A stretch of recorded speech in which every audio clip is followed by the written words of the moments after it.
Hello students, welcome to online classes. मैं वीरभान आपका स्वागत करता हूं आफ्टर द समर वेकेशंस। और हम पढ़ रहे थे लेसन क्लास 10th का मिनरल्स। और हम आ गए थे यहाँ पे व्हाट इज़ अ मिनरल्स, यानी कि मिनरल्स क्या होते, खनिज क्या होते एक्चुअली में। Geologist define minerals as a homogeneous naturally occurring substances with a definable internal structure। यानी कि जो जियोलॉजिस्ट हैं, जो भूवैज्ञानिक है, वो खनिज को इस प्रकार से दर्शाते हैं कि जो हमारे इंटरनल स्ट्रक्चर यानी कि अर्थ के अंदर का जो स्ट्रक्चर है उसके अंदर होमोजेनियस नेचुरली अकरिंग सब्सटेंसेस, बहुत सारे अलग अलग प्रकार के जो वहाँ पे सब्सटेंस है, जो पदार्थ है, वो मिलते हैं। ठीक है। Minerals are found in varied form in nature. और मिनरल्स है जो अलग अलग अवस्थाओं में मिलते हैं प्रकृति में, रेंजिंग फ्रॉम द हार्डेस्ट, जो कि hardest diamond to the softest talc, यानी कि टैल्क। यानी कि जो मिनरल्स है वो अलग अलग अवस्थाओं में मिलते हैं। सख्त से जो सबसे सख्त यानी कि सबसे हार्डेस्ट यानी कि सबसे मजबूत मिनरल्स है वो है हमारा डायमंड। और डायमंड से लेके सॉफ्टेस्ट टैल्क, टैल्क यानी कि जिससे हमारा टैल्क पाउडर बनता है ना, ये जो पाउडर जो बॉडी को लगाने के लिए पाउडर बनाते हैं उसे बोलते हैं टैल्क। तो ये भी मिनरल्स ही है। Why are they so varied. अब क्वेश्चन यही है कि ये सब इतने अलग अलग क्यों हैं, एक दूसरे से भिन्न क्यों हैं। You have already learn about rocks. आपने पहले ही रॉक्स के बारे में पढ़ा है। Rocks are combination of homogeneous substances called minerals. जो रॉक्स है वो क्या है, वो अलग अलग प्रकार के जो सब्सटेंसेस यानी कि पदार्थ है, उनके कॉम्बिनेशन से जो बनता है, उनके कॉम्बिनेशन से जो मिनरल्स बनता है उसे ही हम रॉक्स बोलते हैं। सम रॉक्स फॉर इंस्टेंस लाइमस्टोन। कुछ रॉक्स ऐसे होते हैं यानी कि कुछ चट्टानें ऐसी होती है उदाहरण के तौर पर जिनके अंदर लाइमस्टोन होता है, consist of a single minerals only, जिसमें केवल एक सिंगल मिनरल्स होता है। But majority of rock consist of several minerals is varying proportion. लेकिन जो ज़्यादा संख्या के जो रॉक्स है उसके अंदर अलग अलग प्रकार के मिनरल्स मिलते हैं और अलग अलग प्रोपोर्शन में, अलग अलग मात्रा में मिलते हैं। Although over 2000 minerals have been identified. हालांकि 2000 से ज़्यादा जो मिनरल्स हैं उनको आइडेंटिफाई किया है। Only few are abundantly found in most of the rocks. और केवल उनमें से कुछ ही जो मिनरल्स हैं जो कि चट्टानों में काफ़ी अधिक मात्रा में यानी कि प्रचुरता में मिलते हैं। A particular minerals that will be found from a certain combination of elements depend upon the physical and chemical condition under which material forms. जो कोई भी एक पार्टिकुलर मिनरल्स होता है और जो भी बनेगा from the certain combination of element, जो कि अलग अलग एलिमेंट्स के कॉम्बिनेशन से बनता है, वो डिपेंड करता है किसके ऊपर, फिजिकल और केमिकल कंडीशंस के अंदर, जो यानी कि जो उस मटेरियल में यानी कि उस प्रॉपर्टी के अंदर जो रासायनिक और जो भौतिक जो परिवर्तन होते हैं, जो अवस्थाएं होते हैं, उसके ऊपर डिपेंड करता है। This in turn result in a wide range of colours. और इस प्रकार यह बदलता है अलग अलग प्रकार के कलर से, हार्डनेस से, उसकी शक्ति से, क्राइस्टल फॉर्म से, लस्टर से, डेंसिटी से एंड पार्टिकुलर मिनरल्स जैसे जो मिनरल्स के अंदर ये सब मिलते हैं। यानी कि उसका परिणाम यह होता है कि वो अलग अलग रेंज में बनता है। कोई किसी का कलर अलग बन जाता है, कोई हार्डेस्ट बनता है, कोई क्रिस्टल फॉर्म में बनता है, कोई लस्टर यानी कि चमकदार बनता है, किसी की डेंसिटी बहुत ज़्यादा हो जाती है मिनरल्स के अंदर जो होते हैं। Geologist use these property to classify the minerals. और जियोलॉजिस्ट ने इन्हीं प्रॉपर्टी को यूज किया है इन मिनरल्स को क्लासीफाई यानी कि उनको वर्गीकृत करने के लिए। Study of the minerals are geographers and geologist. और जो जियोग्राफर और जियोलॉजिस्ट हैं उनकी जो स्टडी है मिनरल्स की, उन्होंने क्या बताया है, geographer study minerals as a part of the earth's crust for the better understanding of landform. जो जियोग्राफर है वो स्टडी करते हैं मिनरल्स की as a part of earth crust, कि अर्थ का जो क्रस्ट है उसके अंदर उसका एक ये पार्ट है minerals, for a better understanding of the land form, जिससे कि लैंड फॉर्म को यानी कि वहाँ की भूमि को यानी कि सोइल को अच्छे से समझने के लिए। The distribution of minerals resources and associated economic activities are interest to geographers. और जो मिनरल्स का जो डिस्ट्रीब्यूशन है और संसाधनों का वो क्या है, आर्थिक गतिविधियों से जुड़ा हुआ है, जो कि ग्रॉस ऑफ जियोग्राफर की क्या है, इंटरेस्ट में होते हैं, यानी कि वो अपने आर्थिक गतिविधियों के आधार पे इनकी क्या करते हैं, स्टडी करते हैं। A geologist however is interested in the formation of minerals. हालांकि एक जियोलॉजिस्ट होता है, वो क्या होता है, वो मिनरल्स की फॉर्मेशन यानी कि मिनरल्स के निर्माण में भी वो क्या करता है, वो बहुत ज़्यादा क्या होता है, इंटरेस्टेड होता है। Their age physical chemical composition, वो उनकी एज में chemical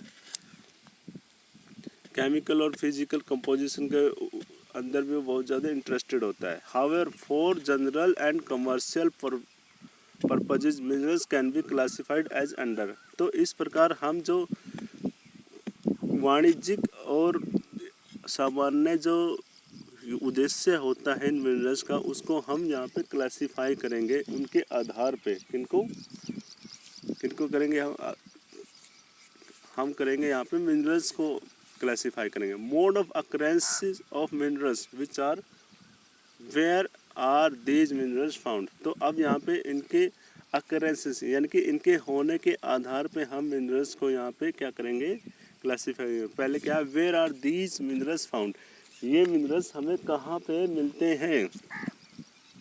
minerals are usually found in ores. अक्सर जो मिनरल्स हैं वो कहाँ मिलते हैं, ओर्स में मिलते हैं, यानी कि जो छोटे छोटे कण होते हैं ना अर्थ के अंदर, उनमें मिलते हैं।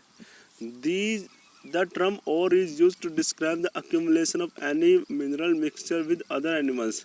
और जो ओर है, ओर का मतलब ये होता है कि यह क्या होता है, accumulation of the any minerals, यानी कि किसी मिनरल का मिक्सअप होना किसी अन्य एलिमेंट्स के साथ। The mineral content of the ore must be in sufficient concentration. और जो मिनरल्स का जो कंटेंट है वो पर्याप्त मात्रा में उसके अंदर होता है to make it extraction commercially valuable, जिससे कि अपने वाणिज्यिक आधार पे यानी कि अपने बिजनेस के आधार पे उसको एक्सट्रैक्ट करते हैं। ठीक है।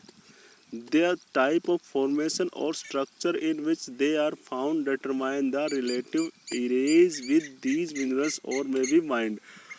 और जो फॉर्मेशन है, इसकी जो टाइप है, फॉर्मेशन है which they are found determine the relative ease, जो कि डिटरमाइन करती है उसका कि कितनी आसानी से उन मिनरल ओर्स को माइन किया जा सकता है, यानी कि उसके अंदर से निकाला जा सकता है। These also determine the cost of extraction. और यही जो और है यह डिटरमाइन करते हैं कि इसके एक्सट्रैक्शन में यानी कि इसके उत्खनन में कितनी ज़्यादा पैसे लगते हैं, कितना खर्च आता है। It is therefore important for us to understand the main type of formation in which minerals occur। तो इस प्रकार हमारे लिए यह बहुत ज़्यादा इम्पोर्टेंट हो जाता है यह समझने के लिए कि वो जो मिनरल्स हैं, मिनरल्स के टाइप्स, जो फॉर्मेशन के टाइप्स हैं, यानी कि उसके अंदर क्या क्या है उसको हमने समझना होगा। मिनरल्स जनरली अकार इन दीज फॉर्म्स। मिनरल्स है जो आम तौर पर इन अवस्थाओं में मिलते हैं। In igneous and metamorphic rocks minerals में occur in crack, crevices, fault और जॉइंट्स। और जो ऑर्गेनाइजेस और मेटामॉर्फिक रॉक्स है उनके अंदर मिनरल्स अक्सर कहाँ होते हैं, क्रैक्स में, क्रेविसेस में, यानी कि उनके अंदर जो दरारें होते हैं, क्रेविसेस, फॉल्ट होते हैं, यानी कि जो ज्वाइंट होते हैं पहाड़ों के बीच में, उनके बीच में मिलते हैं। The smaller occurrences are called veins. और जो सबसे छोटा, जो बहुत ही कम जगह पे मिलेगा उसे हम क्या बोलेंगे, veins. And the larger are called lodes. और लार्जर अकरेंसेस को हम क्या बोलेंगे, लोड्स। ठीक है। यानी कि ये पहाड़ों की यानी कि चट्टानों की दरारों में मिलता है मोस्टली, सीधी सी बात ये है। In most cases, they are found when minerals in liquid, molten and gaseous form are forced upward through the cavities toward the earth's surface। और बहुत सारे केसेस में ऐसा होता है कि जो मिनरल्स होता है वो लिक्विड या फिर मोल्टन और गैसियस फॉर्म में होता है, जो कि फोर्स करता है उसको अपवर्ड करने में, यानी कि उस कैविटीज़ को, यानी कि उस गड्ढे को वो ऊपर से करता है, जैसे वोल्केनोज वगैरह में होते हैं। तो वो बताया आ गया यहाँ पे, वहाँ पे भी मिनरल्स निकलता है। They cool and solidify as they rise, और फिर उसके बाद वो क्या हो जाते हैं, कूल हो जाते हैं यानी कि ठंडे हो जाते हैं, फिर उनको सोलिडिफाई कर दिया जाता है, जैसे कि सोलिडिफाई हो जाते हैं, पहले तो वो राइज होते हैं फिर वो सोलिडिफाई हो जाते हैं। Major metallic minerals like tin, copper, zinc, lead etcetera contain from veins and lodes, और ज़्यादातर जो मेटेलिक मिनरल्स है यानी कि जिनसे मेटल बनती है, जैसे टिन, कॉपर, जिंक, लीड, वो इन्हीं से प्राप्त किया जाता है, वेन्स से और लोड से। Second, in sedimentary rocks are number of minerals occur in beds और लेयर्स, और सेडिमेंट्री रॉक्स में क्या होता है, जो ज़्यादातर जो मिनरल्स है वो कहाँ मिलते हैं, बेड्स में और लेयर्स में मिलते हैं। They have been formed as a result of deposition, और वो बनते हैं किससे, result of deposition, accumulation and concentration in horizon strata. Coal and some form of iron ore have been concentrated as a result of long period under great heat and pressure, और जो कोयल होता है और सम, जैसे कि कोयला होता है और कुछ आयरन और होते हैं, वो कहाँ मिलते हैं, कॉन्सेंट्रेट होते हैं काफ़ी लंबे समय से, जो ग्रेट हीट यानी कि हीट और प्रेशर की वजह से वो इनके अंदर चट्टानों के अंदर मिलते हैं। Another group of sedimentary minerals include gypsum, potash, salt और सोडियम, और अन्य जो सेडिमेंट्री रॉक्स के अंदर जो मिलते हैं मिनरल्स वो क्या है, जिप्सम, पोटास, सॉल्ट और सोडियम सॉल्ट वगैरह मिलते हैं। These are formed as a result of evaporation especially in arid region, और यह बनते हैं जो एवेपोरेशन से, जो एरिड रीजन यानी कि जो शुष्क क्षेत्र होता है वहाँ पे स्पेशली बनते हैं। ठीक है। Third, another node of formation involve the decomposition of surface rocks, और अन्य जो मोड है फॉर्मेशन का मिनरल्स का वो कैसे होता है, डिकम्पोजिशन ऑफ सरफेस रॉक्स, जो सरफेस रॉक होते हैं वो डिकम्पोज हो जाते हैं, and the removal of soluble constituent living the residual mass of weathered material contain ores. जैसे क्या होता है कि रॉक्स का डिकम्पोजिशन हो जाता है और फिर वो सोल्यूबल कॉन्स्टिट्यूएंट होता है यानी कि जो घुलनशील कॉन्स्टिट्यूएंट होता है वो रेजिडुअल छोड़ देता है, किसमें, वेदर मटेरियल कंटेन ओर्स, जो उसके अंदर ओर्स वगैरह होते हैं वो। Bauxite is form this way, bauxite होता है वो इस प्रकार से ही बनता है। ठीक है। तो यहाँ पे क्लासिफिकेशन किया गया मिनरल्स का इस फिगर पॉइंट 1 में। मिनरल्स कौन से हैं, मेटेलिक, नॉन मेटेलिक और एनर्जी मिनरल्स। यानी कि मेटेलिक मिनरल्स तो वो होते हैं जिनसे मेटल वगैरह बनाते हैं, और नॉन मेटेलिक जिनसे मेटल नहीं बनती है, ये वो पदार्थ होते हैं। एनर्जी मिनरल्स होते हैं जिससे हम एनर्जी रिसोर्सेज का निर्माण करते हैं, जैसे coal, petroleum, natural gas. Non metallic में होता है mica, salt, potash, sulphur, granite, limestone, marble और सैंडस्टोन। ठीक है। और मेटल को भी आगे क्या किया गया, डिफाइन किया गया है, फेरस, नॉन फेरस और प्रेशियस। फेरस कंटेनिंग आयरन, यानी कि आयरन और मैग्नीशियस, निकल, कोबाल्ट, जिनके अंदर आयरन होता है वो फेरस होते हैं। लोहे के तत्व, आयरन के जो उसके अंदर क्या होते हैं, तत्व होते हैं। नॉन मेटेरियल में copper, lead, tin. Non ferrous में क्या होता है, जिसमें copper, lead, tin, bauxite etcetera. Precious यानी कि जो वैल्यूएबल मेटल होते हैं उसे प्रेशियस बोलते हैं, जैसे गोल्ड, सिल्वर, प्लेटिनम। ठीक है। अच्छा, हाँ जी। फोर्थ, सर्टेन मिनरल्स में occur as a alluvial deposit in sand of valley, floor and base of hill, और कुछ मिनरल्स ऐसे होते हैं जो एल्यूवियल डिपॉजिट में, यानी कि जो वैली फ्लर होता है यानी कि जो जलोढ़ मिट्टी होती है उसके अंदर डिपॉजिट होते हैं, उसके अंदर शामिल होते हैं, जैसे कि हिली, बेस हिल्स यानी कि पहाड़ों की तलहटी में मिलते हैं। This deposit are called placer deposit. इन डिपॉजिट को बोला जाता है placer deposit, and generally contain minerals, जिनके अंदर अक्सर मिनरल्स पाए जाते हैं, which are not corroded by the water, जिनको पानी के द्वारा नहीं कोरोड किया जा सकता। Gold, silver, tin and platinum are most important among such minerals. Gold, silver, tin होते हैं और प्लेटिनम होते हैं, ये सारे के सारे ऐसे ही मिनरल्स होते हैं जो इनके अंदर मिलते हैं डिपॉजिट मिनरल्स के अंदर। Fifth, the ocean water contain vast quantity of minerals, और जो हमारा ओशन होता है ना, जो महासागर होता है, उसके अंदर भी काफ़ी अधिक मात्रा में क्या होते हैं, मिनरल्स मिलते हैं।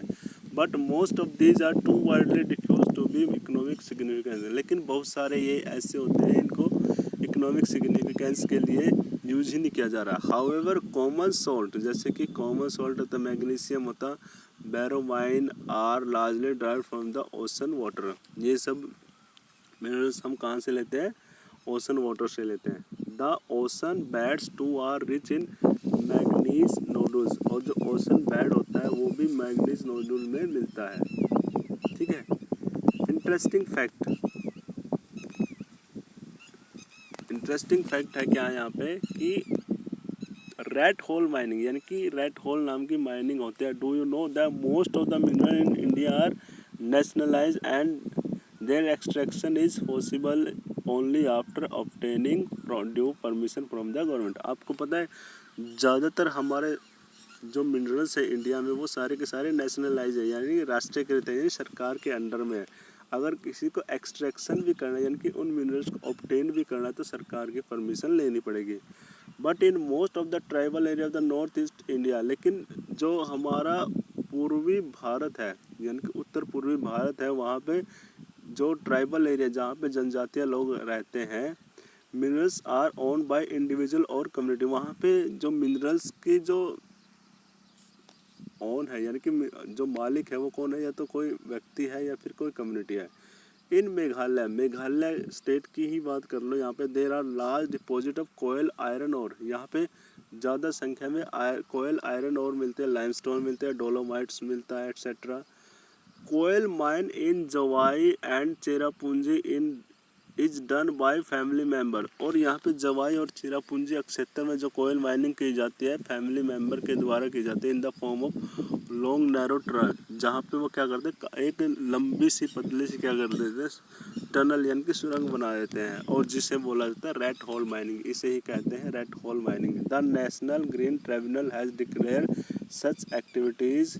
जो हमारा NGT है, नेशनल ग्रीन ट्रिब्यूनल है, जो उन्होंने ऐसी एक्टिविटी को क्या डिक्लेयर किया गया, इलीगल, और recommended that this should be stopped forthwith. और यह सरकार से सिफारिश की है कि इनको आगे से क्या करना चाहिए, बंद करना होगा। ठीक है। Dig a little deeper, what is the difference between a open pit mine and quarry and underground mine with shaft. और इसके आगे थोड़ा और जानने की कोशिश करेंगे। व्हाट इज़ द डिफरेंस, यानी कि ओपन पिट माइन में और क्वारी में और अंडरग्राउंड माइन और शेफ्ट में क्या डिफरेंस है, वो हम नेक्स्ट लेक्चर में पढ़ेंगे, कल पढ़ेंगे हम वो। Okay students, good bye.